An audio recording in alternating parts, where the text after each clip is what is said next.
માધવપુરથી નજીક આવેલ મંડેર ગામે ઉપરવાસના ભારે વરસાદને કારણે મંડેર ગામ સંપર્ક વિહોણું હોવાથી 4 વર્ષના સગીરની તબિયત લથડતા માધવપુર પોલીસ સ્ટાફ તેમજ એનડીઆરએફની ટીમ તાત્કાલિક ધોરણે મંડેર ગામે ઘટના સ્થળે પહોંચી હતી અને માધવપુરના મંડેર ગામે માધવપુર પોલીસ સ્ટાફ સાથે રહીને એનડીઆરએફ મદદથી 4 વર્ષના સગીરને સારવાર અર્થે ગરિયા પહોંચાડેલ. ત્યારબાદ ચિંગરિયાથી 108 મારફત નાજાભાઈ રાજાભાઈ કોડિયાતળના પુત્ર 4 વર્ષના હોવાથી શ્વાસની સમસ્યાને લઈ તાત્કાલિક સારવાર માટે પોરબંદર ખસેડ્યા હતા.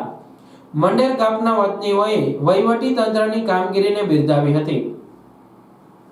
આ ઉપરાંત માધવપુરના કળશ ગામે નાગાજણ નામના યુવાનને સર્પ કરડવાની જાણ માધવપુર પીએસઆઈ મોરીને થતા જ તેઓ દ્વારા તાત્કાલિક એનડીઆરએફની ટીમને સાથે રાખી બોટ મારફત કળશ ગામેથી તે યુવાનનું સમયસર રેસ્ક્યુ કરવામાં આવ્યું અને તાત્કાલિક મોજા ગામે પહોંચાડીને ત્યારબાદ 108 મારફત તેને પોરબંદર હોસ્પિટલે ખસેડવામાં આવ્યા છે. આ યુવાનને તાત્કાલિક સારવાર મળી જવાથી યુવાનનો જીવ બચ્યો. ત્યારે માધવપુર પીએસઆઈ મોરી તેમજ એનડીઆરએફની ટીમ દ્વારા એક નિષ્ઠાપૂર્વકની કામગીરીને ઈજાગ્રસ્તના ફેમિલીએ આભાર વ્યક્ત કર્યો હતો.